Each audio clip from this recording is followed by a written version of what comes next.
That's why I'll never wear another man's name on my back, a jersey. I feel like it's being pinned with his high school class ring. It's very, very weak to me. I feel that same way about reading fiction. You know, it's I funny. So do I. some guy's imagination, like I feel like I'm sitting at his feet and I'm going, tell me a story, make up all these characters, and then he's going, there was a unicorn named Nanaroth, and on it a mighty steed rode. A horse was riding a unicorn, and they went into outer space and they fought weird. Oh, I couldn't have thought of that. Tell me more. Your imagination's amazing. This is a jacket, a classic DOA wears this, Dayglow Abortions. All the Canadian punks would wear these, and they're very hard to find. I got this actually in Madison. You know where you can find him? Eddie Bauer. Are you sure it's this exact pattern, though? I don't know if it's that exact pattern, but I mean the flannel. That's what I have. You know, that's my hipster camouflage whenever I go in with those videos. And you know, the thing is, you and I, if we're being honest, we're probably more hipster than most hipsters out there, just self-loathing. Is that the case? Well, you are with your facial hair. I mean, I have the horn rim glasses. I like alternative pretty much everything. I'm a coffee snob, but I just hate the ideology. There you go. Were you not able to see me before? No, these are for long distance and reading. But speaking of Canada, I think that you and I have a different perspective because we've seen what it's like when the government takes over, and we see what a lot of Americans don't get about this. Like, they like Bernie Sanders and they go, oh, he's going to tax the rich and he's not going to bail out corporations, which everyone agrees was terrible. We don't like the idea of some guy coming in there, screwing up his major corporation and then getting bailed out by the government. Oh, that was what the Tea Party was against. Wall Street wanted to privatize profits, socialize losses. We were against it. Right. And so that sounds like a good pitch, right? But what they don't get is when you give the government any kind of power, any kind of department, they never fix the problem and then go away. Like with the Immigration Act of 65, they said, we're going to open the gates for a little bit and then close them, just like we did in the 50s. And then they opened them and broke the hinges. And they haven't shut since. And I think the best example of this, my brother up in Ottawa, he told me about this company he was working with. They would do brewery tours. Yeah. And so you'd pay him $80. Did we talk about this on the show before? I don't know if we talked about it on this one or on your show where you had me on for like 30 seconds and kicked me off. Right. That's long for my show. So they were doing these brewery tours, and they go around and they go to all these little craft beer places, and there's a lot of them around Ottawa. Yeah. You pay something like $80 and you just get shit hammered, and then you come back home. So they discover that that's not going to work anymore because they need a travel license. And the guy goes, what are you talking about, We just go in a bus and go around the block. And he goes, that's still traveling. The department that said they need their license, that was a $10,000 license, was created to keep track of Canadians who would go somewhere crazy like the Congo. So when they didn't come back, this government department could go, hey, where's that dude who went to the Congo, Oh, Right. shit, he must have been kidnapped, which is a good thing. I mean, that sounds like a good plan. But of course, people stop getting kidnapped in the Congo. Probably happens once every 9 years. This department is there. So then they start going, uh-oh, supply and demand. How about that brewery guy? That's technically traveling. And they start snuffing out real things. Yeah. And start affecting our lifestyle, Yeah, you can tone it down. You're putting on a little thick with the A's, but yeah, you're right. And I think you kind of go one of two ways. There are people like you and me who go, okay, this isn't right, and we move to the States and we go, wow, this is how it can be different. Here's the opportunity. Right. And there are people who just sort of stay asleep and they become, it's Stockholm syndrome. They become dependent and they're okay with it. And, it's kind of like we were talking about Detroit. Gay Jared, who's not here right now, and I are doing this video on Detroit where we drive out from Detroit, okay? Dead center downtown because you have these hipsters and liberals going, it's getting better. We go, okay, we're starting downtown, the 4 blocks where it's good, and we're driving out because Detroit is like a spoke, like a wheel spoke, kind of like Paris. And we're driving out in 3 different directions, okay? And we set a timer clock and a mileage clock. And we're saying how long until you get to certain death. It never goes longer than a mile, and that's because there's a bridge over water. Where there isn't a bridge, what was that? A mile? Yeah, 0.4 miles in 2 directions, 1 mile when there's a bridge because there's nothing residential. And then we drive right into the back streets. It's awful. It's terrible. It's a war zone. And all these Detroiters take this fake pride. We've even had to deal with it on the show, and they get all upset about it. And the thing is, we talked about this. We're going, if you work a minimum wage job, okay, a minimum wage job, mommy and daddy have to stay together, you don't have to live here in Detroit. You can live anywhere. You go out to St. Clair Shores. There are plenty of other suburbs we're going. The only reason you stay in Detroit is because your one and only barometer is free. Are you not paying taxes? Is the housing free? Are you getting the EBT card? And that's the barometer, less exaggerated. You scale it back a little bit for Canadians. Their barometer for healthcare is still, what am I paying? Not what kind of quality can I get? What are the mortality rates compared to the United States? Is how cheap is it? And it's very hard to get some people off of that mindset. Do you find when you talk with still your Canadian friends or family that their mind is still set there and you're going, how do you not see this? No, they're nuts. You know what Canadians always say? They always say, America's getting kind of scary with these evangelicals, eh? And I always go, where did you get that from? Right. They think that the whole country's getting taken over by some sort of Episcopalian snake handlers. And they're in the White House, and they always use the word scary. Right. And I go, if anything, Christianity is constantly getting attacked.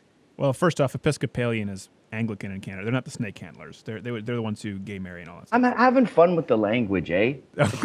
Right. Well, I remember I didn't know what an Episcopalian was until a Canadian. I still don't. It's an Anglican in Canada. Oh, okay. So, it's basically Catholics who don't pray to Mary. So what I'm saying is that Canada knows that the taxes are insane, and they know that the government's obsession with refugees can't be good for the economy. But they go, at least it's not America where crazy nutbar Christians are running the whole country. And it's almost like North Koreans being told that Americans get killed here every day. They've been brainwashed. And the real problem with Canada is they make it real uncomfortable for entrepreneurs who want to be special. I'm falling out of the Canadian accent now. You need entrepreneurs. They're your superheroes. And if you want to be mediocre in Canada, by all means. But if you want to revolutionize something, they make it really hard. Even a crazy idea like a craft beer tour, that's a fun, kooky idea. Right. They regulate it to death. And so entrepreneurs leave. And without entrepreneurs, you don't have a spine. You don't have a system. You eventually just turn into a blob. And they do the same thing with free speech. And people don't get that either. It's the same thing. For the longest time, the best comics came out of Canada. And PC culture, I'm going to be doing Joe Rogan's podcast here in the next month.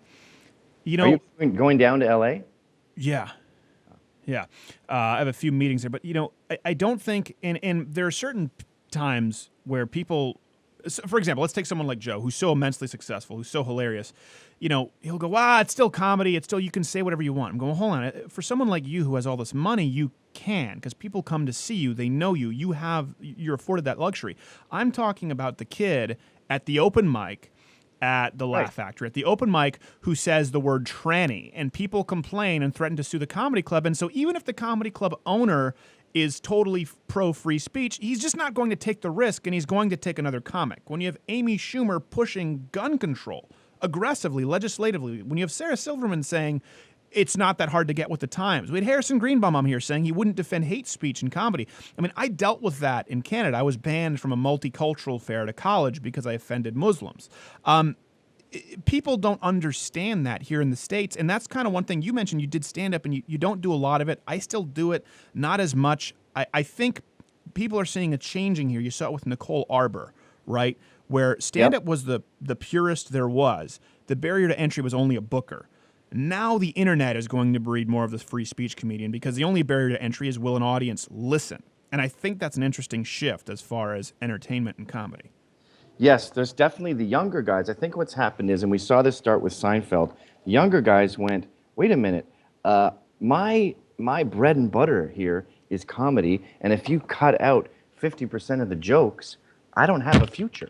Right. So Dave Smith and Kamia's whole network and a lot of the stand-up. Last night, I judged a comedy. Well, Kamia's not even a stand-up, is my point, but he's more pro-free speech than most stand-up comics. Right. But I'm saying there is a new generation who, especially here in New York, who are not PC. There must have been 100 rape jokes last night at this. It was a comedy roast battle at the stand.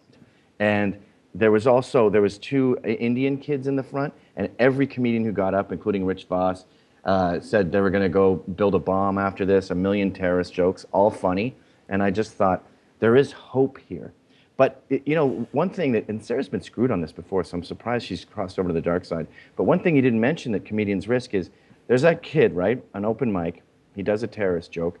His career starts making moves, and then he gets a TV show, and the gawker crowd goes, "Hey, the new guy who has a show. Look what he said. He said this in 1986 or something, or it would be 2016 at this point."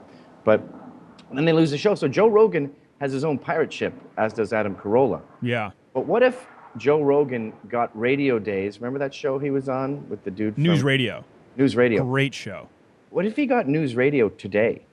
I wouldn't be surprised if the social justice warriors kiboshed it and said, "This Joe Rogan on your show, he said this, this, this, this, and this." That's probably true. Well, he even got so much flack back when he was on Bill Maher about Fear Factor.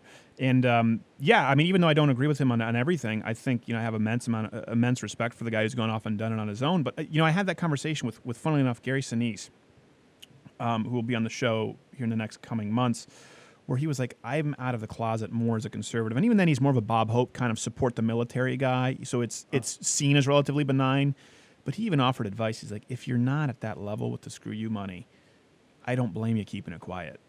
You should keep it quiet. No, that's the worst, though. No, I know, but he was saying, I remember, to someone, as far as your own self-interest, he was like, listen, I appreciate that you want to go out and do this, but there are ramifications, and no one would blame you if you didn't. And I thought, okay, he gets that he's in a position that not a lot of up-and-comers would be afforded. Right, but you got to die with your boots on.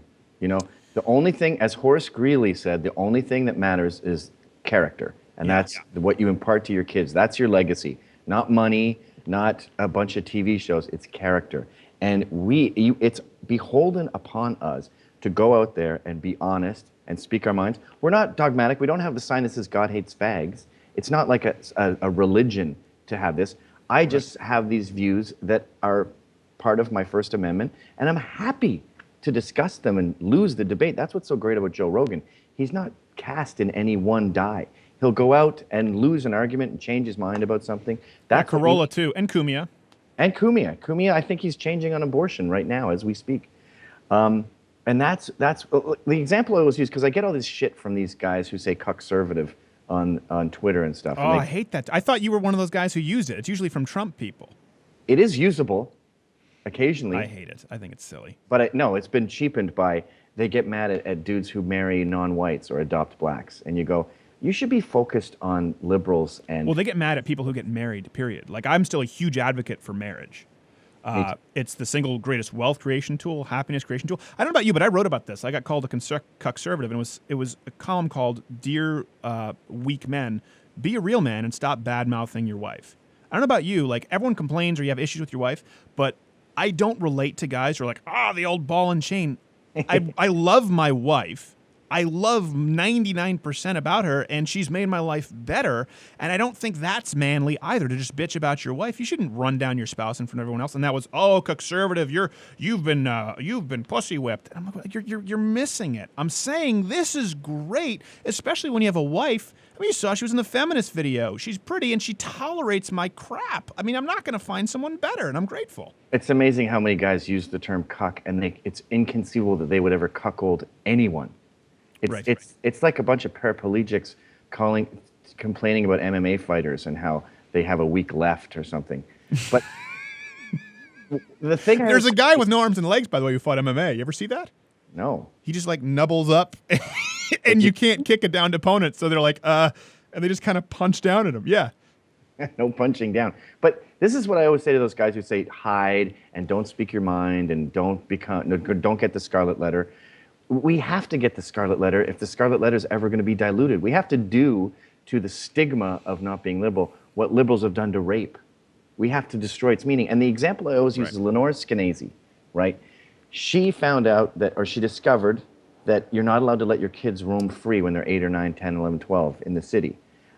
This family got arrested in Colorado for their 2 kids walking home alone from the park. So in the I want you to hide version of events, they get their kids leashes and they never leave them alone. Maybe they keep them in the house more, right? And now you've lost, and now it's more Orwellian. But what Skenazy says is they can't arrest us all, and she starts, leave your kids at the park day. Now, these moms, these nerdy moms with beehive glasses, are risking losing their fucking children. and you don't have the guts to use your real name on Twitter, and you're Yeah. calling everyone else a coward, that's a level of bravery that is almost up to Marines level. You're almost a soldier at that point. They risk their lives. Lenore Skenazy's risking losing her children. It's like 3 down from a Marine. You guys who are hiding what you do and having secret meetings, you're way down here. Hey, I don't do that. No, not you guys. God, you have trouble every Dick. time my language gets too colorful. Dick.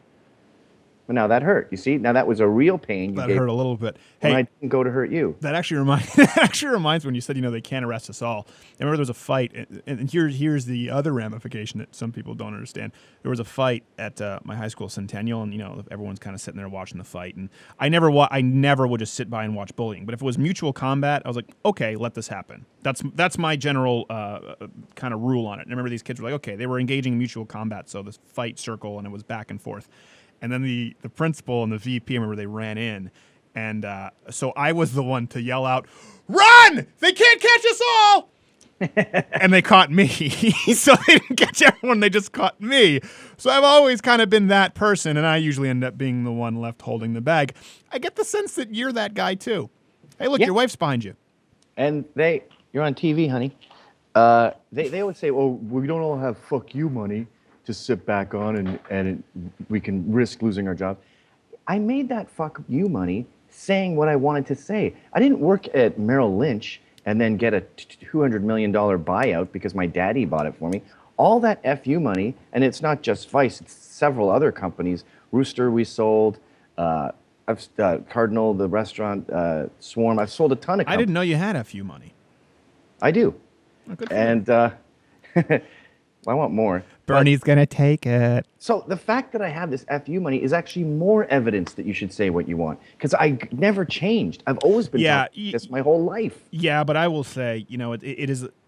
Yes, I understand both sides, and I obviously agree with you in the sense that that's how I live my life. But I also don't begrudge someone who believes, listen, I'll get into the system to subvert it eventually.